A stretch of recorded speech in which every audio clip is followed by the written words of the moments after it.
Thank you for joining us for the next instalment of our video mini-series around Landlord Inventory FAQs. And joining me as ever is Sian from our friends and partners at InventoryBase. And Sian, the inventory goes very much hand in hand with tenant deposit protection.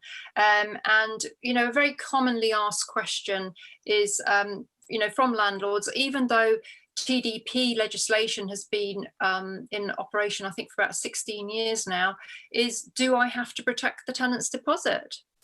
Well, in a very short nutshell, yes, absolutely. If it's a monetary deposit, yes, it has to go into one of the 3 prescribed government schemes. So you've got TDS, Mydeposits and DPS.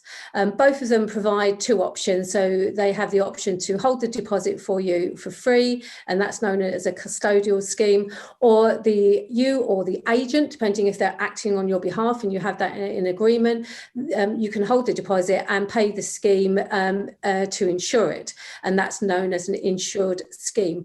Now, certainly when you take that deposit, then it should be put within a scheme, certainly within 30 days of getting it, so physically receiving it, be it in hand or through a bank account, depending on how you or the agent works, and then making sure that you gave the certificate of lodgement to the tenant straight away so that they can then see that their money is safe and secure, and then the tenancy can progress forward.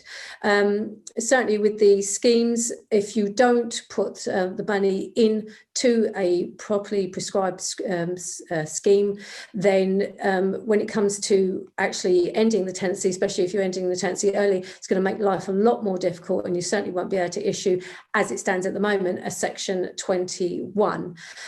So yes, it does need to be held securely in one of those custodial or insured schemes. Just, Sian, explain how the protecting the deposit goes hand in hand with the inventory as part of the tenancy setup.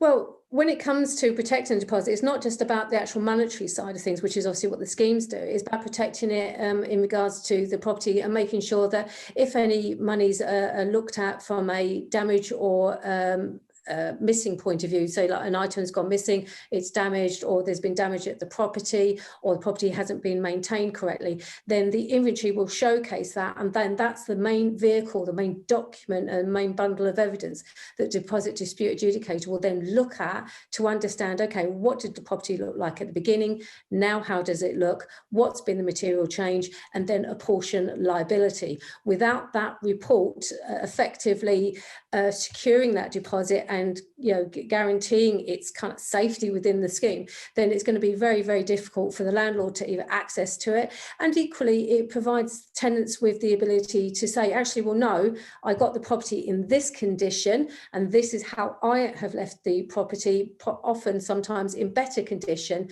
Therefore, my deposit shouldn't be in jeopardy. It shouldn't be, or shouldn't have any monies taken from it, because I've actually looked after the property, and the inventory stroke checkout proves that. So it has a dual role, and it's not necessarily about who's wrong or who's right. It's about what's at the property, what we can evidence as fact, and then what we can then showcase to the adjudicator.